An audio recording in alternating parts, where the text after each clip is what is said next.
দেশে এবার বোরোর ফলন ভালো হয়েছে, সেই সঙ্গে আমদানি হয়েছে ১৩ লাখ টনের বেশি চাল। সরকারি গুদামেও খাদ্যশস্যের মজুত ১৮ লাখ টনের ওপর।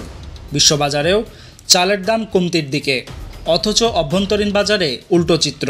চালের দাম বেড়েছে গত বছরের তুলনায় ১৬% পর্যন্ত। বাজারে মিনিকেট চাল কেজিতে বিক্রি হচ্ছে ৯০ টাকা পর্যন্ত, পাইজাম ৭৫ এবং স্বর্ণা চাল ৬৫ টাকা কেজি। অথচ গত বছর একই সময়ে এসব চালের দাম ছিল অনেকটাই কম। খুচরা ও পাইকারি বাজারের সব স্তরেই দাম বেড়ে যাওয়ায় চাপে পড়েছে সাধারণ মানুষ।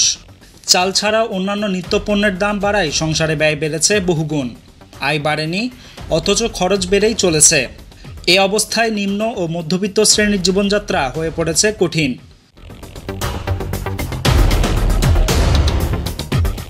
বিশেষজ্ঞ মহল বলছে, উৎপাদন ও আমদানি বাড়লেও বাজারে কৃত্রিম সংকট তৈরি করে দাম বাড়ানো হচ্ছে। চালের বাজারে কর্পোরেট নিয়ন্ত্রণ ও মজুতদারদের প্রভাব ক্রমেই বেড়েছে।